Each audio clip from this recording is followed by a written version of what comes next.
Hello, it's Bradley J. and Bradley J. Travel. Today it's Krakow, Poland, and the surrounding area.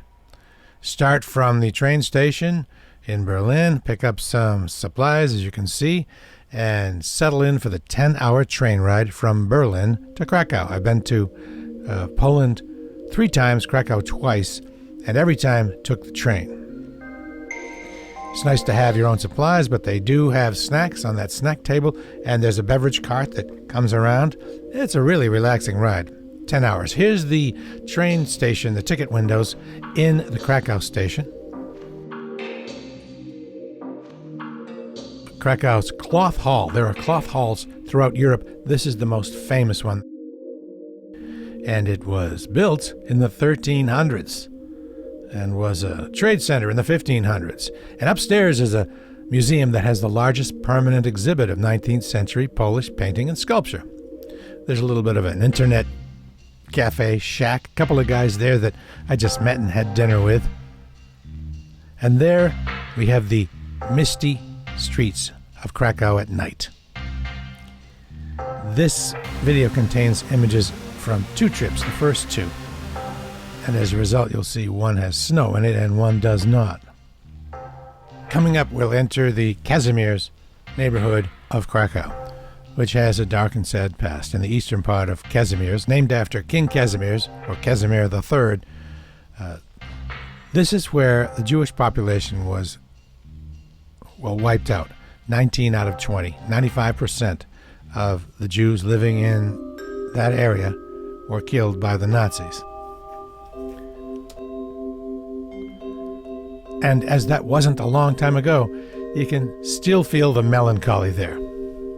There's the Jewish burying ground.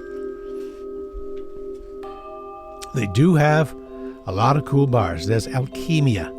And the reason I went back to Krakow the second time is because of this bar.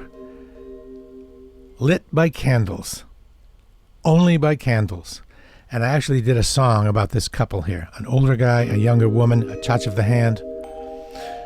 Here's the walk from the Kazimierz neighborhood to Schindler's factory.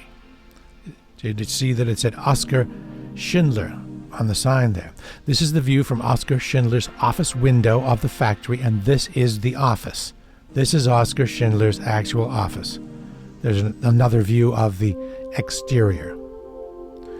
Now we head to an even darker place, Auschwitz. And this is the train station that you get off to walk to Auschwitz, and this is the walk. It's a horrifying place, but the part you know about is not even the most horrifying.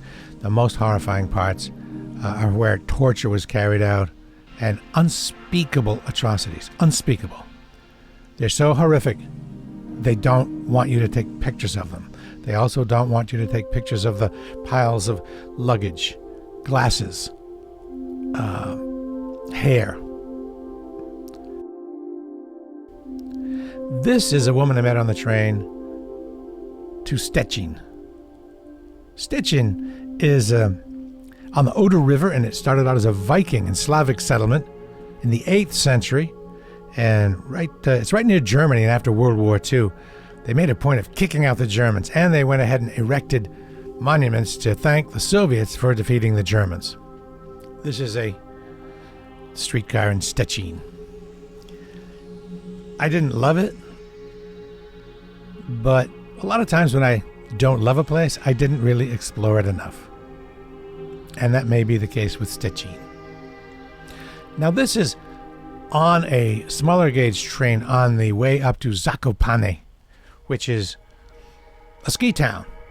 And it has an interesting history. It's at the foot of the Tatra Mountains in the extreme south of Poland. And throughout World War II, Zakopane served as an underground staging point between Poland and Hungary. It's kind of a winter wonderland, and the feel is rustic and wood and sausage and barbecue and meat and game. and snow and horses. If you like the video, I hope that you will subscribe to the channel. As always, travel lightly.